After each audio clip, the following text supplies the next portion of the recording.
Hello and welcome back to the AA NBA podcast. I'm your host, Aiden Hammond. And I'm Aditya. And we got 2 weeks of playoff news. I'm pretty pumped for this. Been a really good playoff so far. A lot of great games, a lot of great series. So let's just start out with the Miami Heat. Our bubble frauds, Mickey Butler and Bam fraud a bubble, went out and they stunk up the joint. They got swept by the Bucks. What do you think of this as the resident Jimmy Butler stan on the podcast? I'm not a stan. You love Jimmy Butler. It's That okay doesn't to make say me a that you stan. do. I'm a fan. Yeah, you are. You love him. You love him more than life itself. I disagree. I don't. You're not around you all the time. I am. You love Jimmy Butler. It's okay to say. I do like Jimmy Butler, but I'm not calling myself a stan. Uh-huh. Anyway, what do you think about this series? I mean, they kind of sucked, so I don't mind. Like, I like the Bucks, and I think they have the best shot out of any other team in the league now that the Lakers are eliminated to beat the Nets. Yeah. So that being like, the Heat just were like dog shit for the entire series. Like until like Game 4, Jimmy Butler didn't even have like a good game. I don't think Jimmy Butler. I think he scored. What was that stat that Bryn Forbes scored more points? He had like a higher Butler did? points per game average. Yeah. No, I'm pretty sure Jimmy had like 56 total points in that series, and Bryn Forbes had like 60 or something. Yeah, but like so they played the same amount of games, so the points per game average will be higher. But yeah, something like that. Yeah, they were bad. Yeah, I don't really know Edgar where the Hero Heat go had a from terrible series. Dude, he was so bad. He was awful. I'm not really sure where the Heat go from here because it's like they have the oldest roster in the league. Jimmy Butler's the Lakers 31. Still had the oldest roster in the league. Like the. I saw a stat that let me just look it up. But like, you know, Jimmy's 31. Like he's not going to be around forever. They got to win right now. They got Bam Adebayo right now. Like I don't understand why. Like I don't know but I also don't know what they do. Yeah, I mean, it's tough because like everybody sucked, but there were also a lot of like outside circumstances for that, right? Like most of those guys are second-year players. Bam's a third-year player. Like they're young guys like Duncan, Tyler, Kendrick Nunn, Bam, stuff like that. Chris Silva, like they're all young, and they had the deep playoff run last year, then like a month off season, and then they were right back into it, and then they had injuries and stuff. So like there are a lot of circumstances for it, but they were also like trash. So it's a tough predicament to be in as the front office because like you're right, they have a lot of older players, especially like Jimmy's 31, yeah. So you don't want to like say you don't want to take the Blazers route and just say, oh, we'll run it back, see what happens. But you also don't want to like jump the gun too quickly because there was a lot of other circumstances.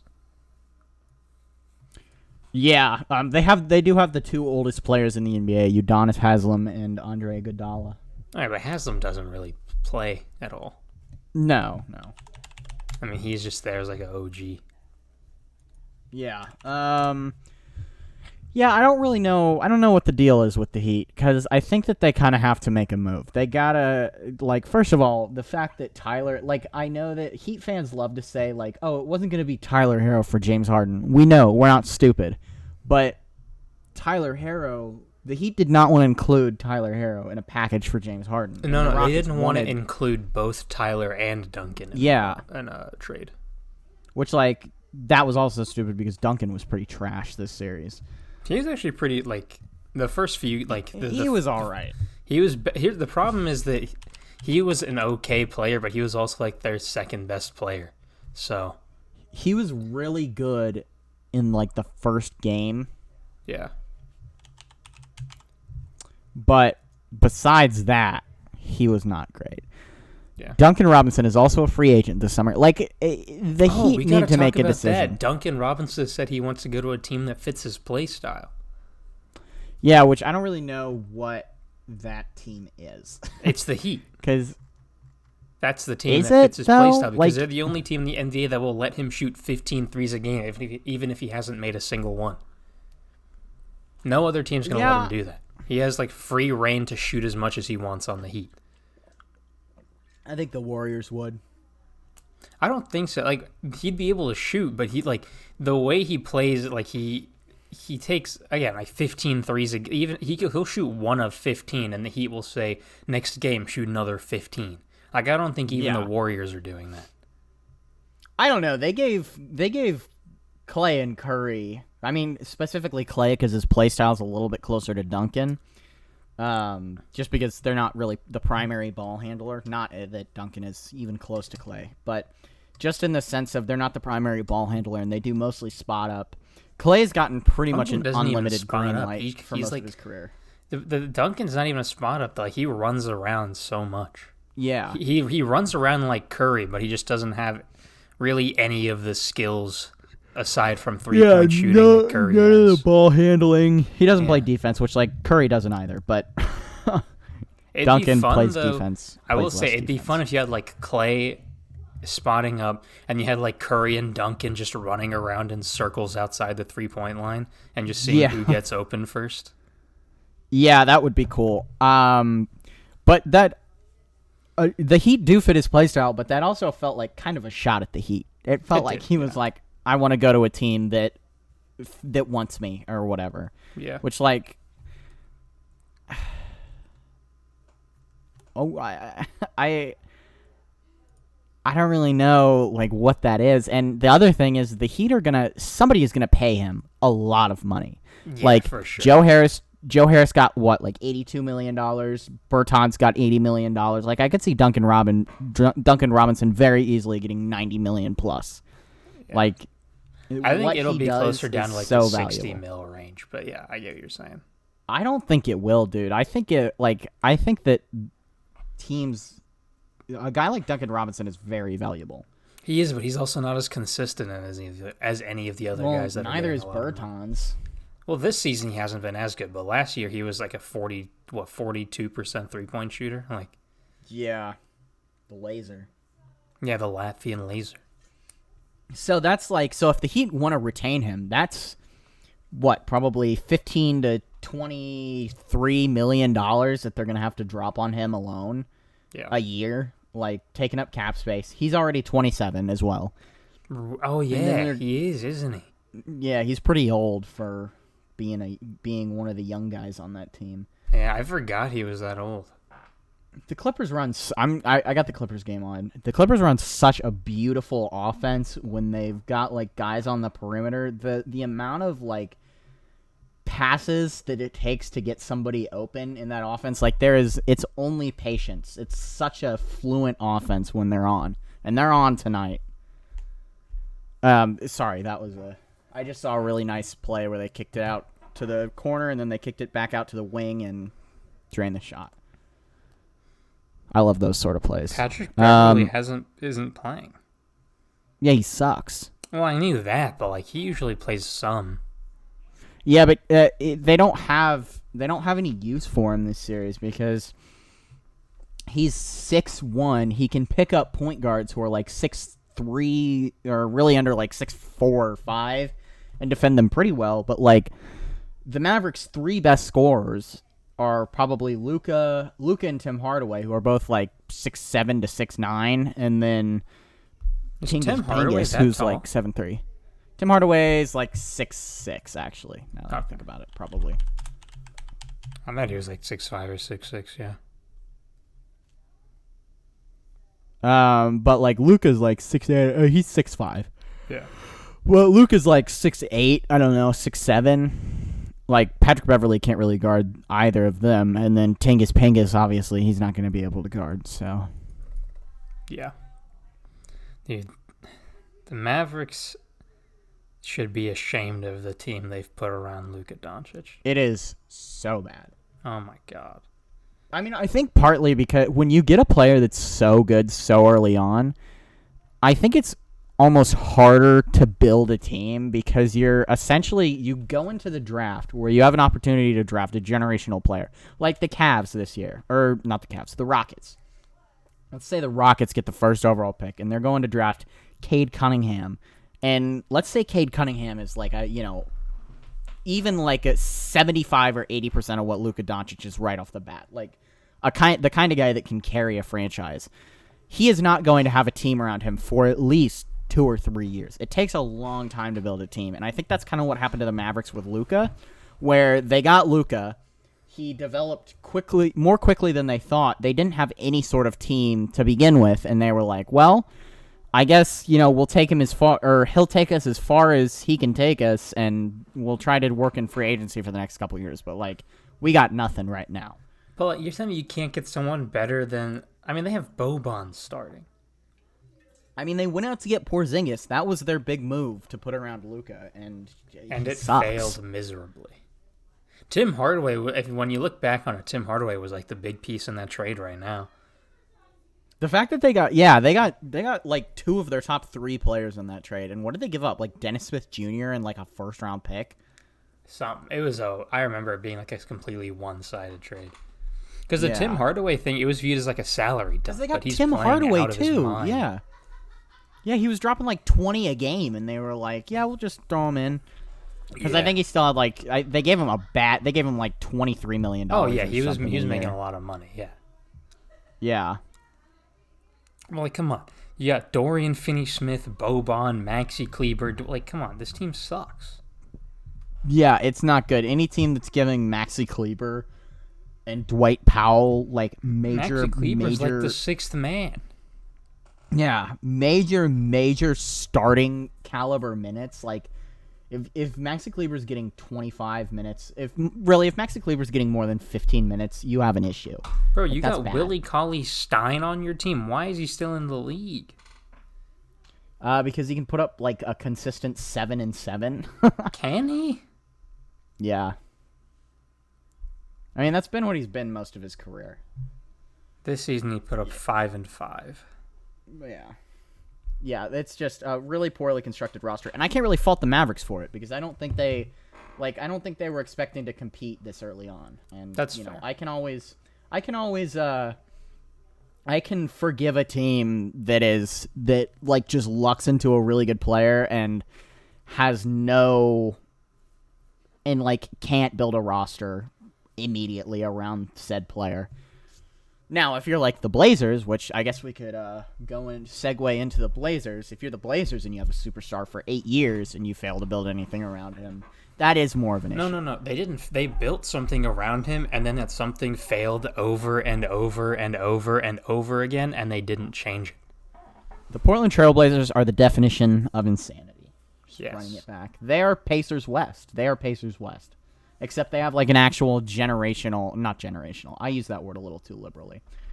They have an actual Hall of Fame superstar caliber point guard. Yeah, a superstar that they're just wasting. And the Pacers don't really get a lot of superstars. They get a lot of stars, but not a lot of superstars. So I've seen the sentiment that Dame should leave. Dame should go to a super team. And while I don't think I could be mad at him if he decided that he wanted out, I think it would. I could be mad at him if he went to the Lakers. Nets. Not the Nets. They physically could not do that. What but if the Lakers? What if I've seen the he was like, you know what, I'm retiring, and then he retired, and then next season he was like, all right, I'm back, and he signed to the Nets with a minimum deal. That would suck. Yeah, that would suck. It would. But I feel like he's decided he'd probably just stay in Portland until they don't want him anymore. He strikes me as that type of guy. I don't know. I feel like Portland could really use just a full rebuild. Sure. Around Dame, maybe, but he's 30. Do you have enough time to execute a full 4-year rebuild? I feel like that would just be a waste of both, especially of Dame's time. Mm-hmm. That would just you can't do that. You can't. I do think they're trying to build a better team. Getting rid of Terry Stotts is a step in the right direction. Yeah, I think we disagree about Terry Stotts, but I do agree that it was time for him to go. I don't think he's an awful, unsalvageable coach like I think you do, but I do think it was time to. I kind of. Larry Bird has this philosophy that after about 3 or 4 years, a coach tends to lose the locker room, and I think that's kind of what happened. I don't think that dramatically, but I do think that if you continue to do the same thing over and over again, especially with your coach, it's not going to end well, and it hasn't ended well for Portland. Yeah. And I do think it was time for a fresh face. I do think he could be good somewhere, though. Like, I think that's where we disagree, is I think I would be fine if Terry Stotts was the next Pacers head coach, and I think you would kill yourself. I wouldn't kill myself, but I would. Here's the thing. Right now, anything is a step up from Bjorkgren for me. But yeah, that's kind of where I am with it. Like, Stotts has been not great. But yeah, it's not preferable, but I would take him over Bjorkgren. I'd take him over Bjorkgren. I'd take him over Kidd. I'd take him over Kidd, too. But, like, Kidd's also not a head coach right now. That's what I'm saying. Like, I wouldn't take him over a lot of the head coaches in the league right now. Yeah. I don't know if I'd take him over Lloyd Pierce. And he's not even a head coach right now. I'd take him over Lloyd. I'd take him over Lloyd Pierce. I'd probably take him over Fizdale. I'd probably take him. Is Fizdale coaching right now, or is he just on ESPN? No, I don't think so. Wonder if David Blatt's ever going to make his way back into the NBA. I doubt it. He didn't get that LeBron cosign. David Fizdale, who, he is not working currently.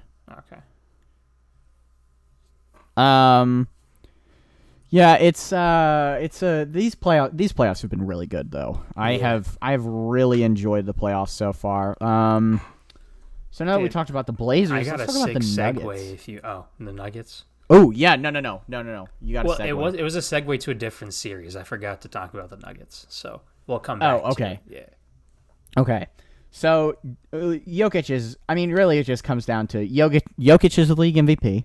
Yes. Jokic is the best center in basketball, easily. Jokic is out of his mind. Easily, but he is up. I think easily. I think it's easily. I don't think another center has the impact on winning that Jokic does, and I think that's the most important way to evaluate a player, or one of the most important ways to evaluate a player. Because I guess Devin Booker was not properly rated over the last couple of years, but I think the way that Jokic affects a team when he is on the floor, really on both sides, because he's not a great defender, but like. Teams have to play like almost a defensive offense because if they get a turnover, Jokic is scoring. Like, Jokic is one of the best transition players in all of basketball right now. It's crazy what he can do. Like, he sees the floor he's like so the best well. Transition player, but he's also like one of the slowest players in the league. He's slow. He's not particularly like muscular. It's crazy the way he plays. It's weird because Jokic is like, he's that guy, like, we watched him live. He's one of those guys where like, you're like, oh, he's out there, he's doing okay, and then you look over the stat sheet and he has like 34, 15, and 12 or something. Yeah, it's the old Tim Duncan like adage where you're watching a game, you don't even remember a guy's like on the floor, and then he's quietly dropping 27, 15, and then like Tim Duncan used to get like 5 blocks sometimes. Jokic doesn't really do that, but just absolutely elite in almost every facet of the game except for like, defense. But he's all right at defense. And Michael Porter Jr., let's give him his props too, because he's just like he's so weird because he's like, he can be a beast, but he can also be awful, like really bad. Like we saw the duality of Michael Porter Jr. I think he scored 3 points in, was it game 4 or game 5? 4. I think it was 4. I think it was the one they lost. So yeah, it would have been like game 4. And Jokic, and then in game 6 he had 22 in the first quarter, like just absolutely, unstoppable, insane. Yeah, game 5, Michael Porter Jr. had 26, so it was game 4. Okay, yeah. What is his pro comparison? Like, what is his, like, if Michael Porter Jr. progresses and, becomes the best version of himself, what is his comparison? I honestly don't know, because when you have like a 6'10" guy that can score the way he does, it's always so easy to just throw out the name Kevin Durant, but it also doesn't make sense. I don't think he really plays like Kevin. Well, like, I don't think he's as skilled as Kevin Durant. Well, that's what I'm saying. Is like it doesn't make like sense.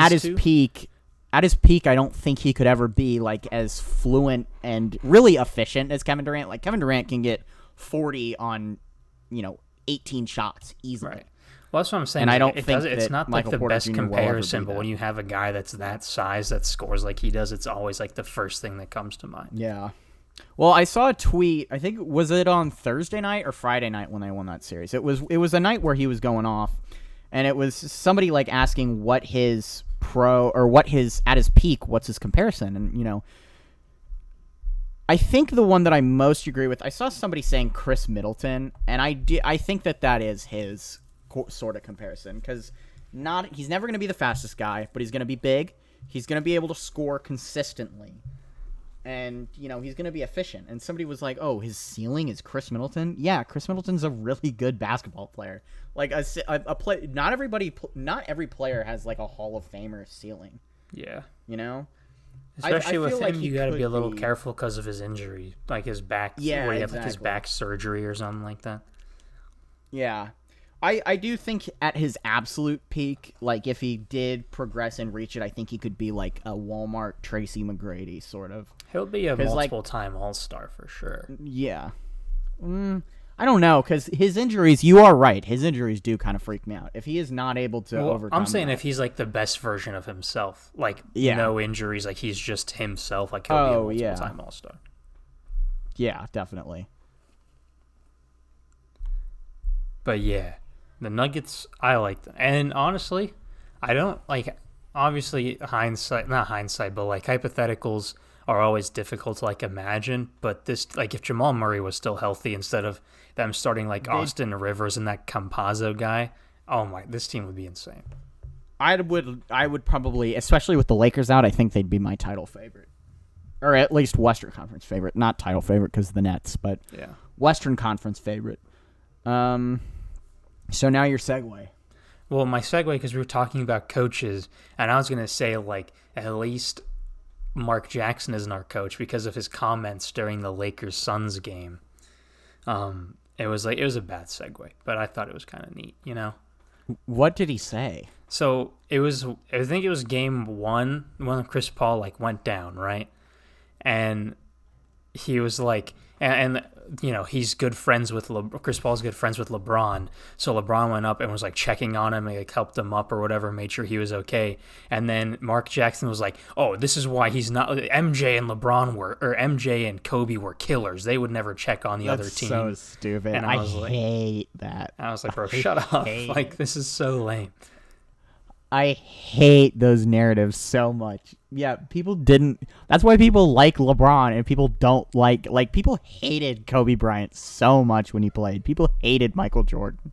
Yeah. Like those guys were the most hateable and hated players in basketball. That's why everybody that's not a Bulls fan says, "Oh, Michael Jordan is like, the greatest or second greatest player of all time," but God, he was a dick.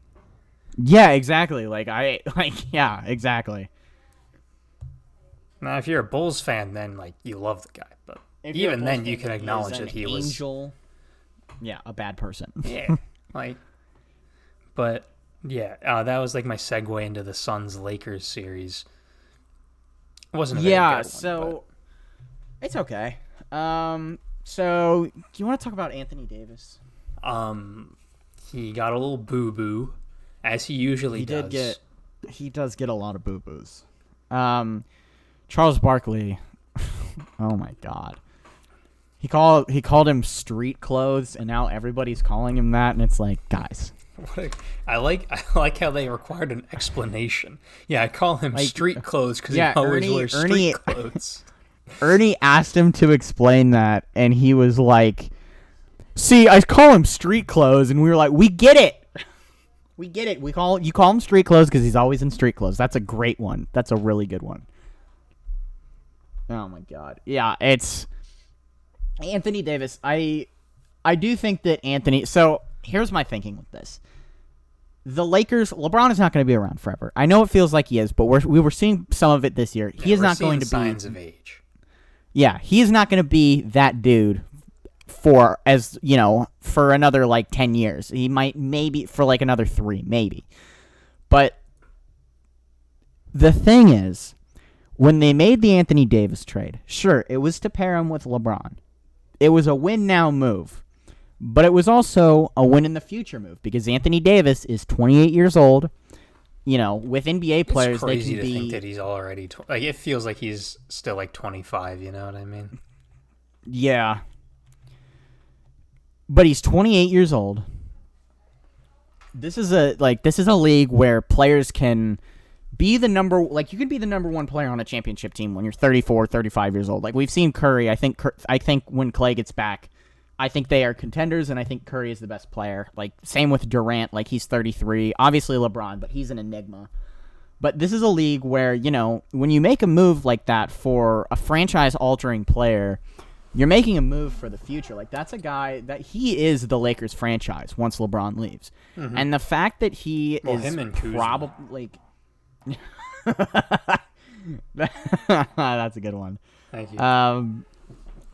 Obviously, and, his injuries would freak me out if I'm the Lakers because this is a guy who, I think he's not the only person that, I'm not hating on Davis. I'm just saying, it's like Embiid where can you make consistent deep playoff runs? The best ability is availability, and I don't think Anthony Davis is going to have that. They won last year, and of course they had a huge, a 70-day turnaround or something, which is unheard of, insane. But it's still can you be available in the future? And he's been so injured, he's only getting older. Once he hits 30, 31, 32, is he going to be available deep into the postseason? If the Lakers, they lose LeBron, maybe they make a trade for a guy maybe they get Kyrie Irving in free agency. It's the Lakers. They can get whoever they want to. Yeah, they can get whoever they want. They make a move for, I don't know, let's say Trae Young in 5 years. They trade for Trae Young. But, then you have this duo of Trae Young and Anthony Davis. But if Anthony Davis is playing 60 games a year, it's Porzingis on steroids. He's so much better than Porzingis in every way. But he does. But it's also fit. Are you 50, 60 games with this guy a year? And then the playoffs, he might be healthy. Yeah, probably not a deep playoff. Last year when the Lakers won the championship, he was healthy, and that was cool and all. But it's also the rare exception to Anthony Davis's career. Yeah. He's not. It's not a normal thing for him to go a full season without getting hurt like that. And it's it's just the thing with 7-footers. As much as we see guys like Hakeem and Shaq and Kareem playing for 20 years and dominating, being the best player on the floor pretty much consistently for 15 of those 20 years. Not Shaq, but Kareem and Hakeem for sure. Really more like 13. But regardless, they can be the best player on a championship team for a long time. There are 100 guys like Anthony Davis who are really, really good, but injuries just killed him. Yao Ming's a really great example of a guy who could have been the number 1 or number 2 on a championship team and just couldn't. He couldn't get there because of injuries. Obviously, T-Mac is another guy like that, but he's not going to he's not going to stay healthy either, and he's not a 7-footer. But, you just think of all those huge guys. He was up there. Yeah. Yeah, he was pretty big. But, Porzingis is another example. When you're I don't know. It's just it's hard for your body to, keep... especially when you're moving like a pro athlete, it's hard for your body to keep up at that size. When you are 7 feet tall and you are already prone to injuries, before you even hit 30, it's not going to get better. And that's what worries me about Anthony Davis and the future of the Los Angeles Lakers. I'm not saying they can't win next year. They still have LeBron. As long as they have LeBron, they're going to be a contender. But Anthony Davis needs to be healthy. That's the end of it. And, it's... if it wasn't this series, if they had pulled out this series, it would have been the next one. Because they would have been playing the Nuggets. And the Nuggets can beat them 5 different ways. Jokic by himself can beat them 5 different ways. I don't know. It's just, it would worry me if I was a Lakers fan. Yeah. I mean, like, if I'm a. He already won his ring. I don't know, like, what his career ambitions are, but he's won a ring by this point, so, like, I don't know how much more he really wants to accomplish. But, like, from the perspective of a Lakers fan, which obviously I'm not, but I can think like one because it's pretty easy. Yeah. I can get I can get almost anybody that I want. I might have to go through like 2 or 3 years of being bad, and then I'll get another really good team and win another championship. Like, it's not that hard. Yeah. Oh, Luka just took a really hard fall. Oh, no, is he getting up? They're down 19. Well, Kawhi was guarding him, and Luka tried to go around him, and Kawhi was, like, obviously in a defensive stance. I don't think it was malicious, but he tripped over Kawhi's foot, and he took a pretty hard fall. It looked like Kawhi was, like, pivoting to try to guard him as he drove to the basket, and Luka and their feet just got tangled. Dude, Luka's second best player has 14 points. Dude, it's so bad. The Clippers are going to win this. They're up 20 with about 10 to go. Like, I can't see the... And they just... Here's what the Mavericks do. And this is why the Clippers have done this, is they are turning the ball over so consistently. It is ridiculous. The Clippers are getting... And the Clippers are getting a transition bucket every time because the Mavericks just can't play any sort of transition defense. Well, I mean, this is a Game 7. Luka's played at least 40 minutes almost every single game. Like, he can't. That's not a thing you can keep up. Yeah, Yeah, he's got 6 turnovers just on his own. Like, he's definitely just tired. But he's also got, what, like 45 points? 30. Yeah, he's got 35, 12, and 6. I mean, that's crazy. Yeah. He had like a near triple-double at halftime. Yeah. Wait, did you say 6? Oh, I thought you said 16. No. Yeah. No, 6. 6 boards. Yeah. So do you want to transition to this series now? Because it's been one of the most bizarre playoff series I've ever watched. Yeah. Like,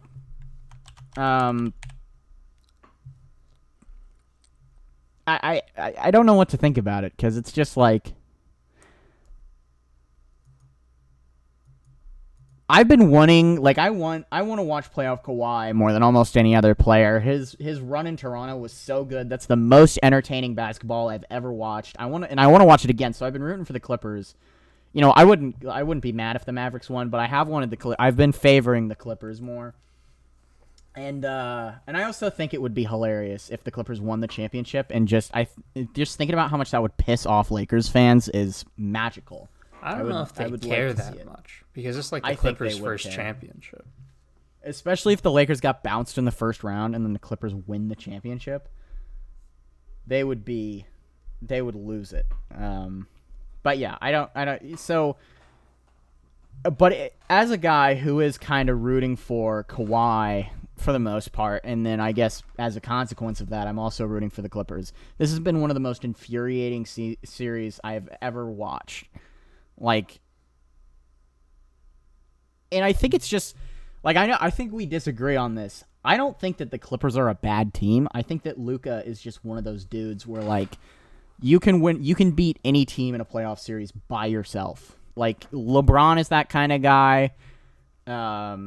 He used to do that when he was really young. Like, he almost beat the Celtics a couple times. I think he did beat them in, like, 2009 or 2007. Or not 2007, because they sucked in 2007. But, like, 2009 or 10, maybe. And, so I don't necessarily think the Clippers are bad. I just think Luka's, like, a god. Like, I don't even know what to think of it at this point, because he's just ridiculous. I don't think the Clippers are bad. I just don't think they're a team that, like, I could see realistically making the finals. Like, they just haven't wowed me. Making the finals or winning the finals? Making the finals. I could definitely see them making the finals. I don't see. They just haven't wowed me yet. Like, I don't know. Utah hasn't wowed me. Like, the Suns have been good, wowed but I'm me not by being the 1 seed and being consistently better than every other team for the entire season. Yeah, but I'm also not like I don't know. I'm not significantly more impressed by really Utah or Phoenix's rosters as I am with the Clippers. Like, I do think that having Kawhi, once he eliminates Luka, he's not easily. he is easily a top 2 player in the West now. He's better than Chris Paul. He's better than Booker. He is right up there. Like, I think he's right with Jokic. I don't know. I'd probably say Jokic is a little better at this point, but he's right there with him. And then, he's better than Mitchell. He's better than Gobert. Well, I think they have the roster talent. Like, that's undeniable, but, like, I don't know. Like, I don't see, like, piecing together, I guess. Paul George has also played better. I think what it is with the Clippers and why I think they can win is I think it's their role players. And the role players, as the series has gone on, have improved. Like, they were trash in those first 2 games. The Clippers lost those 2 games. And then it's like, okay, well, then we got Kawhi. Then we got Paul George, who's played pretty well. Like, it's a lot. Like, it depends on the role players. And because the role players have been playing well more times than they haven't in the last 5 games, I think I'm willing to say that I'm fairly confident in the Clippers to at least give the next team a series. And I wouldn't hate them to come out the West. I wouldn't hate it. I just don't see it happening. I don't know. Maybe it's just me, but well, I mean, who guards Kawhi? Like, that's the thing is no other team has a guy that can guard Kawhi Leonard.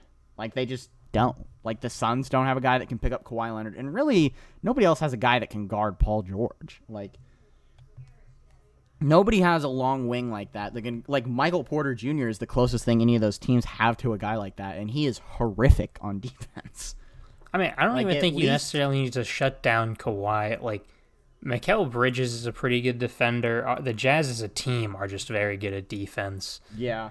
Like, you don't need to shut them down as much. Like, you can win a game by just slowing them down a little bit. I think the key to beating the Clippers is a good perimeter defense because a lot of their that's why I think the Clippers can win is they're the best shooting team in the league. Like, they were I think they shot 40% from 3 as a team this year, something insane like that. They shot 80% from the line. Like, they were very in tune together. And, they also have Rondo, and I think that makes a big difference. Like, having a really high IQ guard like that in the playoffs is something that, the Suns have with Chris Paul. The Jazz kind of have with Mike Conley. And the Nuggets have with Jokic, but he's not really a guard. Having a high IQ guard with, consistent years and years of playoff experience is really important. Yeah. I don't know. I also feel like the Mavericks, Luke is obviously, Luka. But other than that, they don't have any wing. Dorian Finney-Smith is, a fine defender. But I certainly don't want him being my best defender guarding Kawhi Leonard.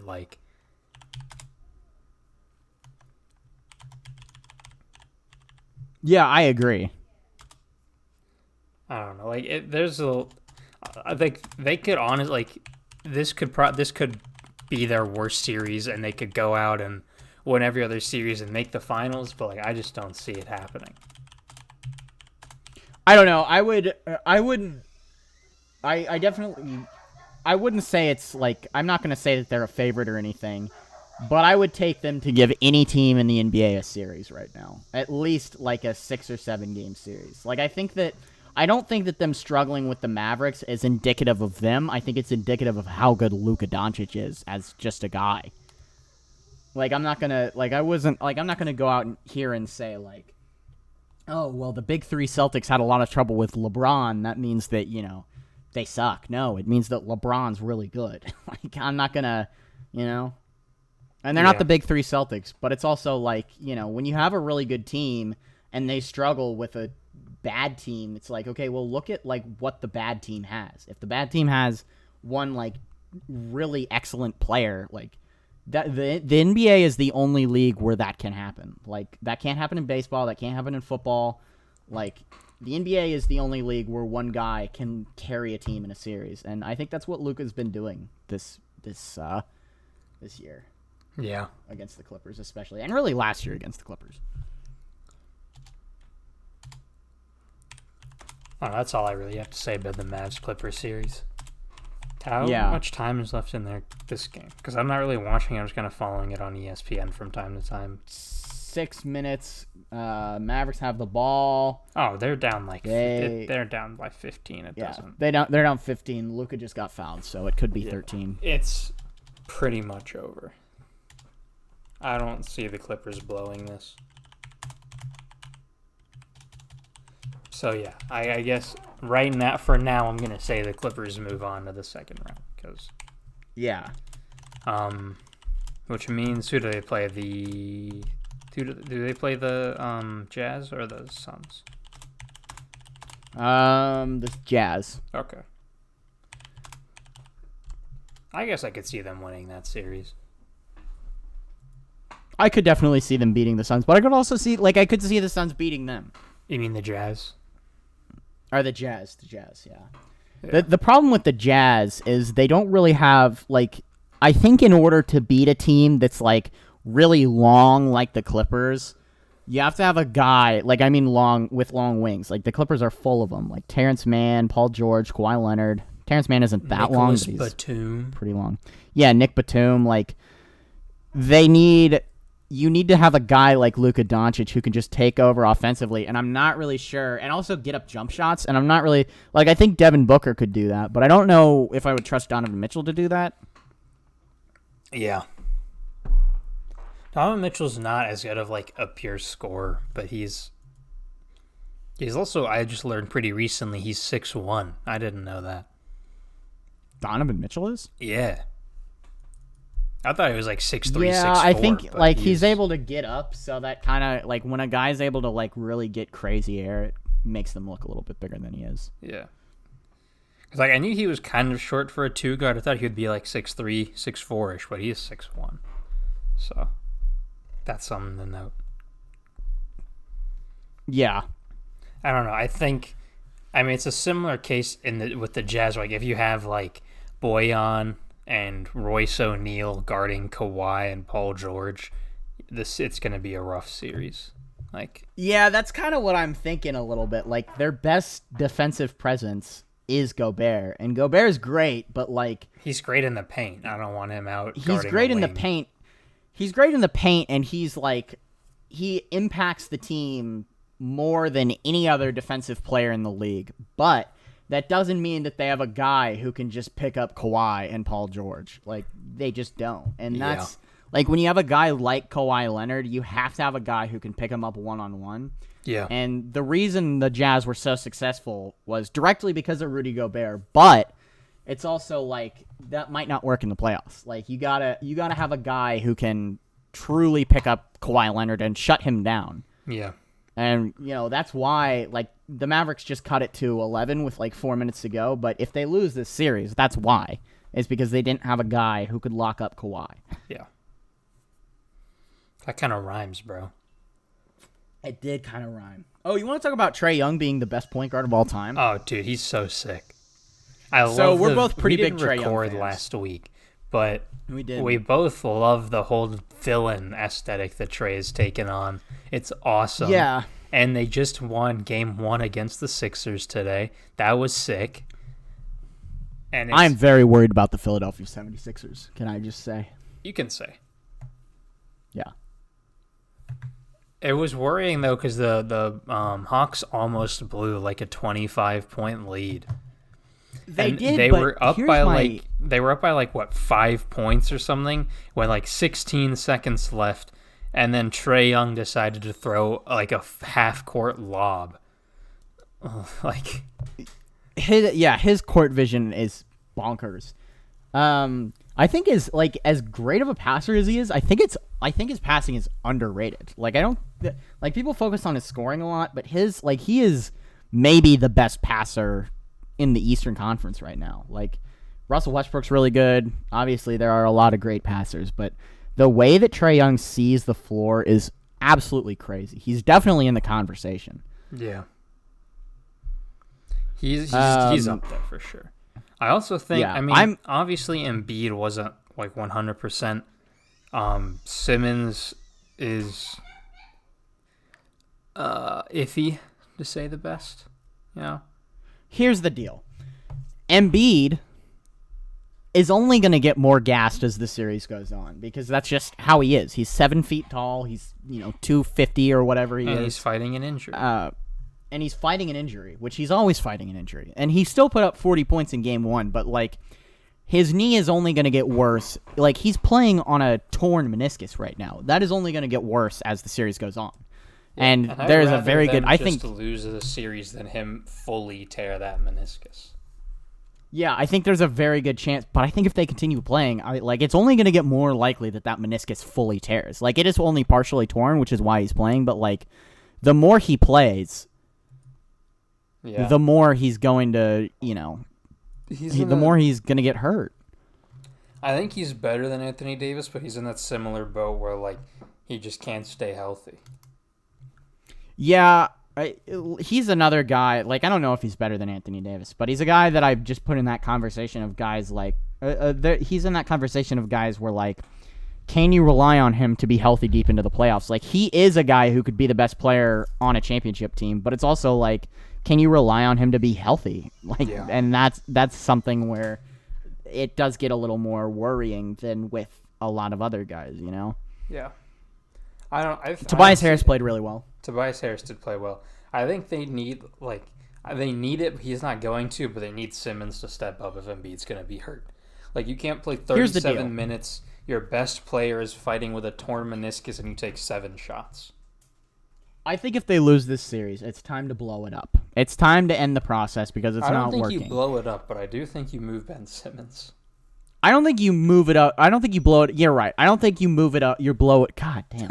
I don't think you blow it up in the sense where you move Embiid. But I do think if the Blazers are willing to accept a package with Ben Simmons, and honestly, I'd do Ben Simmons and like, who's their rookie? Like their really good rookie. Matisse Thybulle's right not now. A rookie, but he's good. Not Thibault. Shake Milton? Tyrese Maxey. Yes, Tyrese Maxey. If they'll accept a package with like Tyrese Maxey, Ben Simmons, and like 2 first-round picks, I'd take that in a heartbeat for Lillard, especially. Like I'm even thinking about like if they wanted Simmons and Harris, would you take it for Lillard? Yes. Tobias Harris has played with an all-star caliber season this year, I'll say. But Ben Simmons hasn't, even though he was an all-star for whatever reason. But Damian Lillard's Damian Lillard. Like, you don't turn that down. I don't care how much you have to give up. As long as it's not Joel Embiid, trade what you have to do to get I kind of agree. I would probably trade Simmons and Harris. But it's like you're trading your second and third best players. That is a little bit of a concerning. And I'm second and third, I mean Tobias Harris as the second best player and Ben Simmons as the third. Yes. Thank you for clarifying. Yes. But I kind of agree. I think I would do it for a guy like Lillard, especially how deep they are in a lot of other places. Like, they have good shooters. Like, that's not. They do have really good shooters. I mean, Danny Green's an okay shooter. Like, Seth Curry's pretty good. Matisse Thybulle he doesn't shoot much. He doesn't play a whole lot of minutes, but he can shoot. Your defense is going to get worse without Simmons. Here's my deal with Simmons. Ben Simmons is a really, really good defender, but he doesn't play a valuable kind of defense. Like, he can like move with somebody and play with somebody really well, but I would much rather have Embiid and like a worse wing defender. Like, having a wing defender is great and it's super cool, but like I'd much rather have an excellent defensive center because you see it with Rudy Gobert. Like, all of those advanced metrics that say Rudy Gobert is like the best player on the floor on defense always, that stuff matters. Like, people don't like advanced analytics. I get it. But like it does. That stuff matters. That's why Rudy Gobert is the defensive player of the year, because when you have a guy who can defend in the paint, like Ben Simmons is a good defender, but he still regularly gets 40 points dropped on him by the league's best guards. He's really good in like on-ball defense, but he can't really move with the flow of the other team's offense. Yeah. So that's why his defense is good, but it's not a sort of defense that is, I guess, super sustainable. Yeah. Like, into the playoffs. Like, I'll take he doesn't play defense. Like, he's a good wing defender, but he doesn't play defense like Kawhi plays defense. And, It is what it is. Like having Reggie, having Kawhi. Like there are levels to perimeter defense, and I think that Ben Simmons plays the least valuable. No, well, Reggie Jackson just drained a 3 to put the Clippers back up by 10, and I was like, oh, well, that was weird by Reggie Jackson. Yeah. But yeah, it is like, I don't know. It's just because I don't want to say what Ben Simmons does isn't valuable, because it is, but it's also like it is. If you're telling me that I can have a defender who plays like Ben Simmons, a defender who plays like Kawhi, or a defender who plays like Gobert or Embiid, Ben Simmons is the guy I'm taking last, like defensively. I'm taking Gobert, I'm taking Kawhi. And I'm talking about just defense, like not factoring in their offense, because obviously I'd take Gobert probably last if we're talking about offense. Yeah. Well, maybe not over Simmons. I mean, they... Yeah, I don't know, actually. In terms of scoring, at least, that's definitely a contest. Yeah, for sure. So I'm worried about the Sixers in this series. You also have especially Doc Rivers after that as game. a playoff coach, which historically not great. Yeah. Yeah. So Ben Simmons had 17. I mean, he was 7 of 7. But you got to take more shots. Field, so you got to take more than 7 shots exactly when you're hot. And it was probably all like I haven't looked at his shot chart from today, but like I'm guessing it was probably all within like 3 to 5 feet. Oh yeah, for if sure. I'm being honest. Yeah. I mean, he was probably just driving in on Trae Young, like. Yeah. But like they don't have a guy who can defend Trae Young. Like even Ben Simmons can't defend Trae Young, because Ben Simmons can't defend Kyrie Irving, or like he can't lock down any of those guards. Like you're not putting. Ben Simmons isn't putting somebody in a box like some other defense. Like Kawhi can put people in a box. Ben Simmons, you're not in the torture chamber with Ben Simmons. You're just not. So, you have him. Trae Young had a bad second half. Like he was pretty inefficient. He only had like 10 points, and he still like was running the Hawks offense. Like he had a bunch of assists, and the Hawks still like won. Embiid had 40. Tobias Harris had an efficient 25. Ben Simmons had a very efficient 20 or 17, and they still lost. Like, how can you play any better than that? Yeah. Consistently. Because Ben Simmons is going to have a stinker offensively. He always has at least, 1 or 2 in the playoffs. Tobias Harris isn't going to be that efficient. And Embiid is, again, only going to get more hurt. Like, he's not going to get less hurt. His knee is not going to magically heal in the next, 2 weeks as the series goes on. It's just not. Yeah. Even with 1 day off between, like, that's not going to do anything. 1 day off between games. Yeah. No, it's not. And I'm also not, like, I'm not going to say the Hawks are going to win. That makes it sound like I think the Sixers have no chance, which is insane to say because they're the 1 seed. But I do think it's going to be very hard for them to, even if they do win this, like, they're not going to win the championship. They're not coming out of the East. Yeah. So, Now, Game 1 of Nets-Bucks happened yesterday. It was a whooping, dude. I mean, it was pretty close. The final score wouldn't say that, close, but it was. The game did not feel close. Yeah, it felt like the Nets were just all over the place. James Harden went down almost immediately.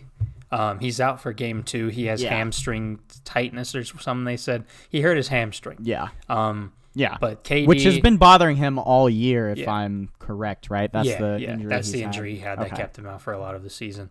But KD and Kyrie held down the fort. So did Blake Griffin and Joe Harris, and really the whole team played pretty well, for the most part, obviously. But yeah, they did. I mean, honestly, again, the box score was close, but the Nets just looked like a better team.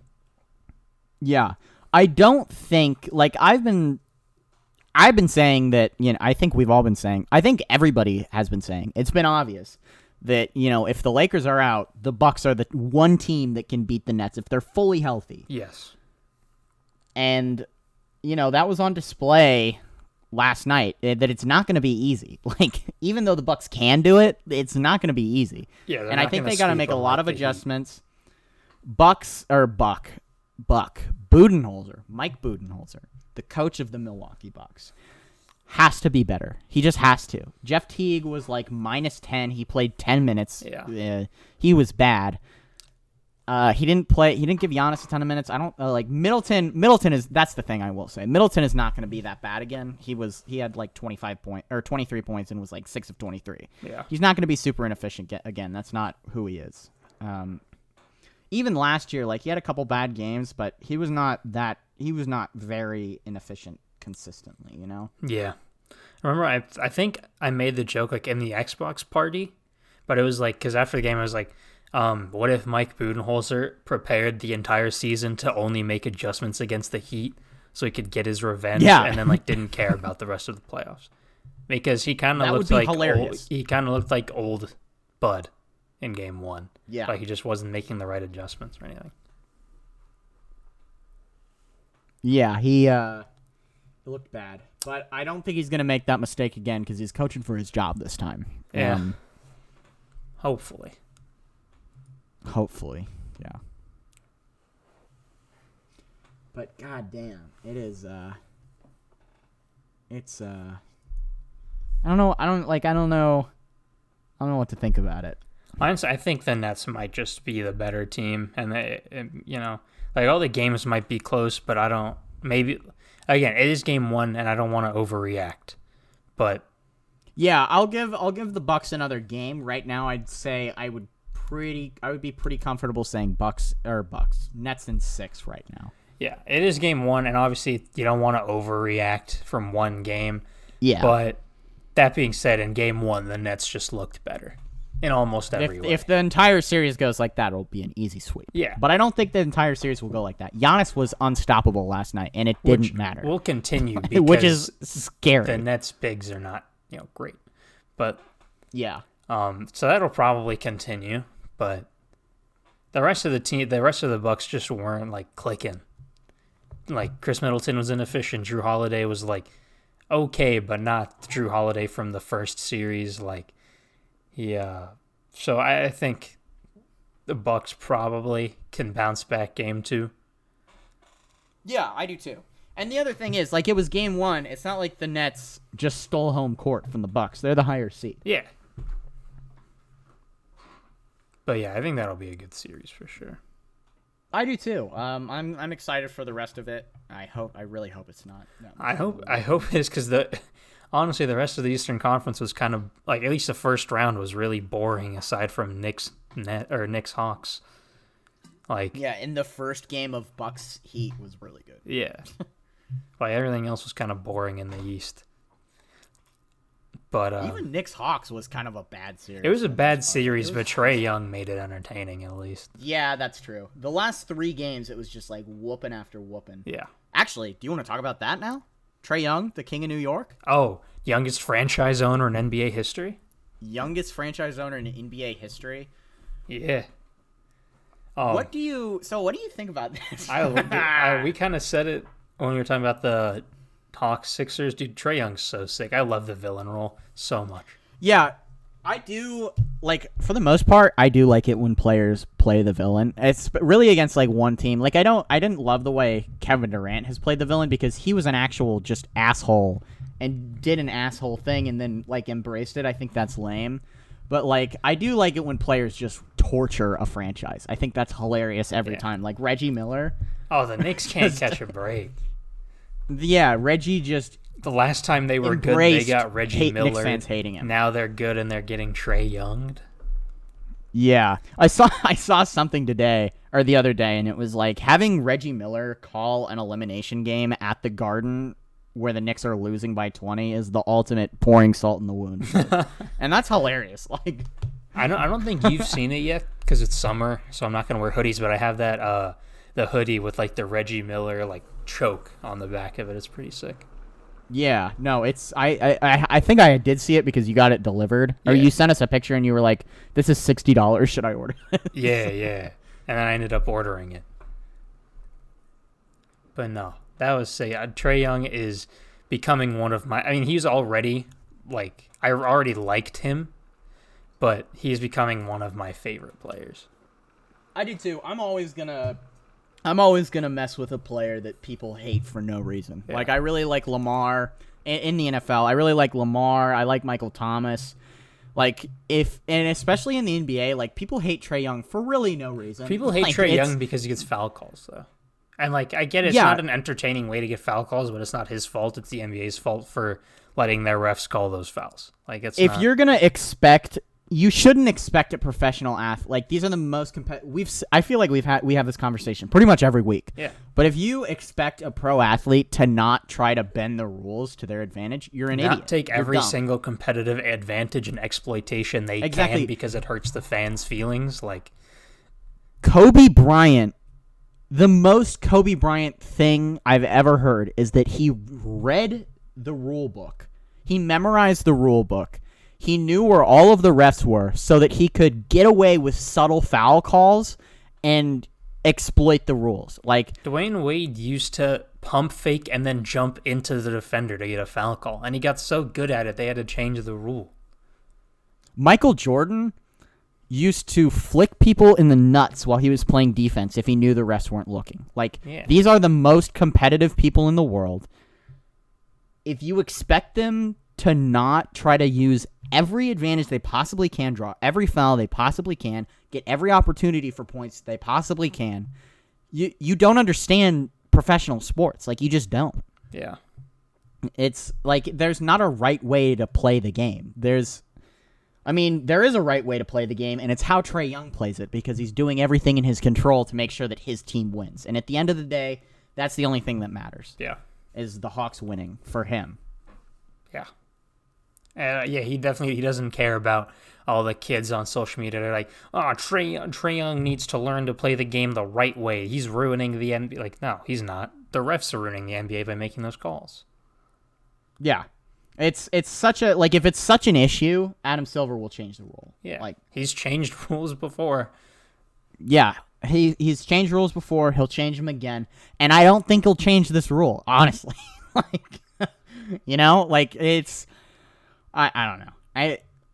If you think Trae Young is a bad player because of the way he draws fouls, like, and again, I feel like people can't even, like, Knicks fans can't even say that anymore because what was it, like Game 3 or Game 4, maybe one of those games, the Hawks shot like 8. The Hawks shot 8 as free a throws team as a team took 8, and the Knicks as a team took 30 free throws, and they lost by like 11 still. Like, I will say, Knicks fans have every right to hate Trae Young. Oh, they do, I'm but never not for his free throw shooting.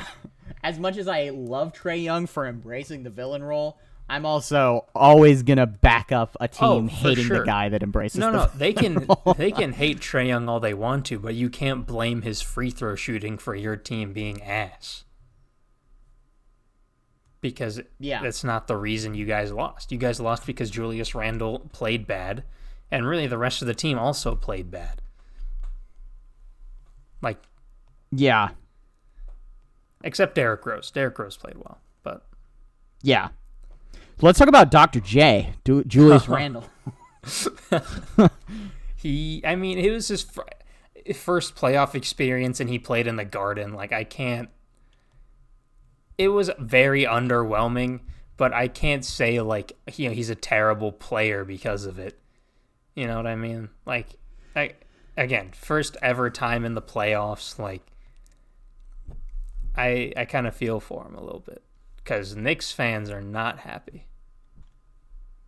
Yeah, so here's the thing with Julius Randle. I like Julius Randle a lot. I have defended Julius Randle in our group chats. You know, I do like Julius Randle. He's a good player. My issue is I don't know if the way Julius Randle, and it's the same thing with Pascal Siakam, and really it was the same thing with Giannis for a long time.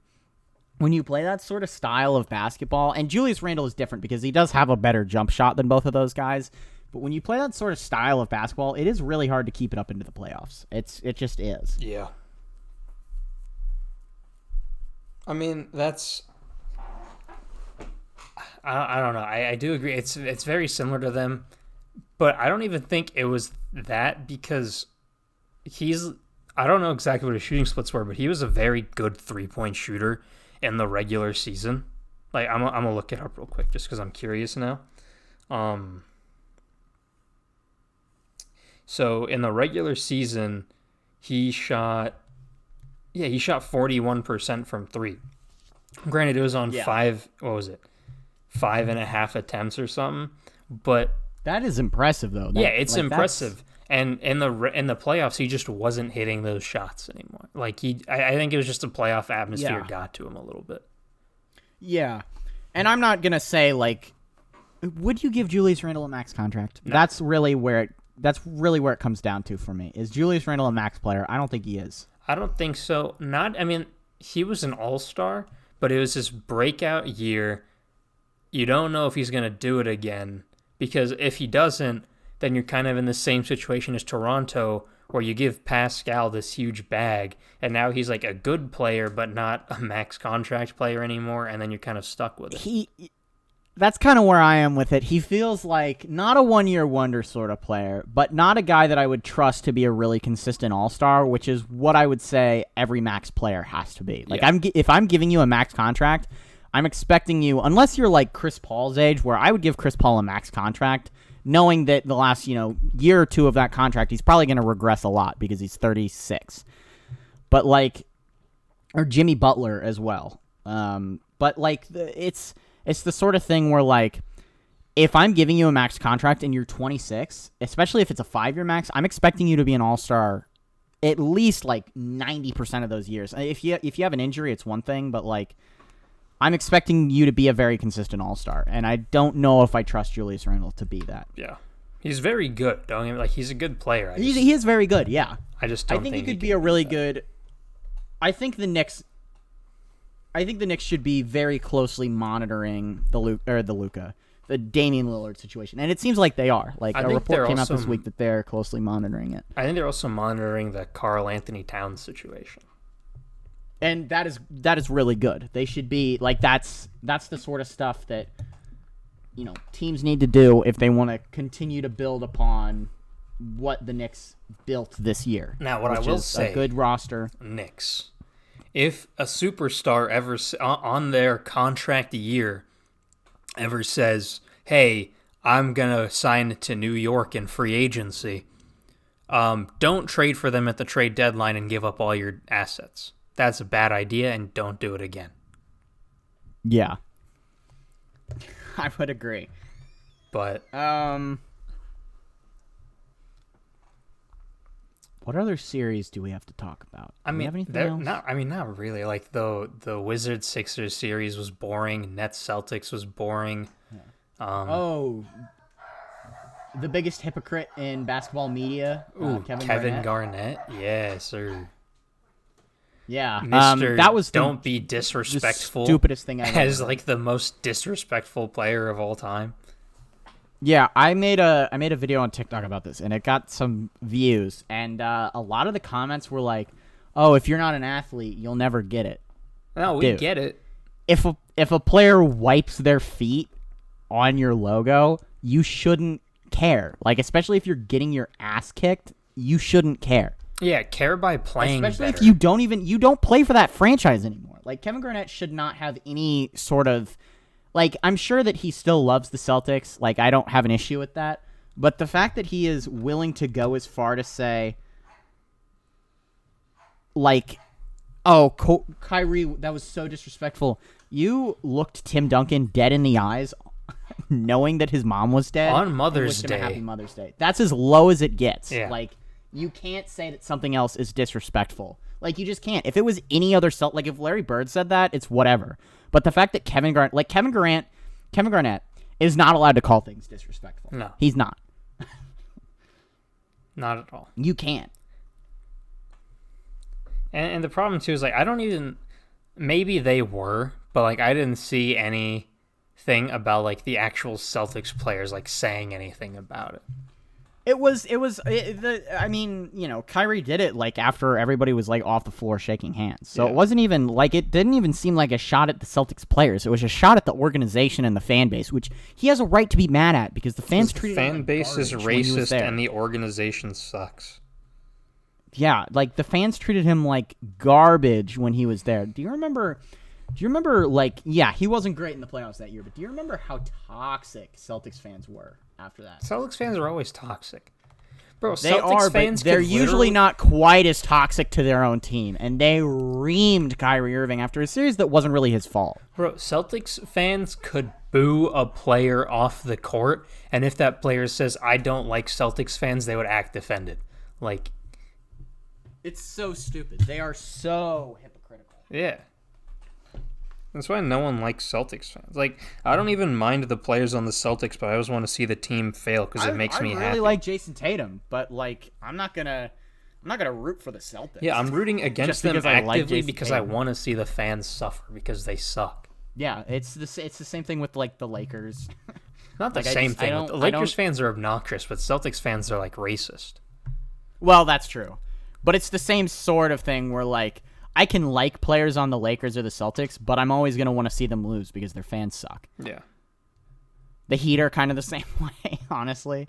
Yeah. Like The difference with I the like Heat Jimmy between- Butler and I like Bam, but like their fans are so annoying that I can't really like. The get behind difference them between winning. like a team like the Heat and the Lakers and a team like the Celtics is that the Heat and the Lakers have won a like more than one championship in the last like 40 years.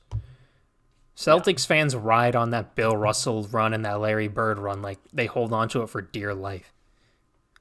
I think that's part of the reason that like the '08 Celtics as a team hang on to that championship so hard. Like Paul Pierce and Kevin Garnett, like they have a reunion tour like every year where they're like, oh man, well, Ray Allen remember and the Rajon time where we Rondo won really one didn't like each championship? other. Am I right, guys?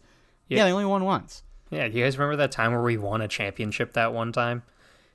Yeah, and Celtics fans tend to do that too. Like it's I think the players doing that rubs off on the fans, and the fans are like, guys, so you know how we're the greatest franchise of all time? Not anymore. Yeah, not anymore. It's the Lakers now. No one wants to play for the Celtics because they don't want to be called racial slurs. Yep. And really, you'd think the fans would like take a hint on that, but here we are. They don't, and they're still being racist. But yeah, I think that's all I got for this episode. We covered most of like the at least good playoff series.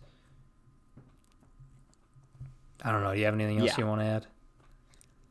No, that's pretty much it. All right, then.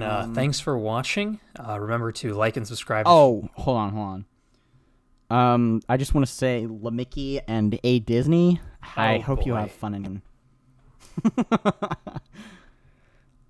That's gonna make a lot of people upset if they get to this point in the video. It is. Hopefully they don't. Hopefully they heard do. me I would say, love a comments war. That'd be fun. Yeah, that would be pretty fun. I hope that people like stopped watching when I said that Ben Simmons doesn't play an important form of defense. I hope that made enough people mad that. Here's the thing. I hope people don't stop watching. I just hope they run to the comments and tell us how and dumb we call are. me a dipshit. Yeah. No, do Yeah. that instead, because that'll get us pushed to more people, and then more people can agree with you. Yeah, about how that's dumb right. You guys can cancel us if that's still a thing. I don't know. I'm not on Twitter, but like I mean, they we try didn't to do say that over anything there. offensive. We just said that. I mean, I guess Sixers fans probably would get pretty mad at that. Celtics fans would also get upset because we're calling them out on their bullshit. Yeah. Really, fans of like major teams probably don't like us. Yeah, it's Except for almost the like Knicks. people in really big markets have bigger fan bases, and then there are more bad people in those fan bases. Yeah, Because there are more people in general, except for Celtics fans. There is a difference because they're bad and they're also really racist, and that's weird. well, that's just kind of ingrained in the city, not so much in the yeah, fan base. that's true. I remember my favorite Bill Russell quote is that he was like, "Yeah, when I was playing for the Celtics, I used to say I played for the Celtics and not for Boston because I was embarrassed that I played for the city of Boston."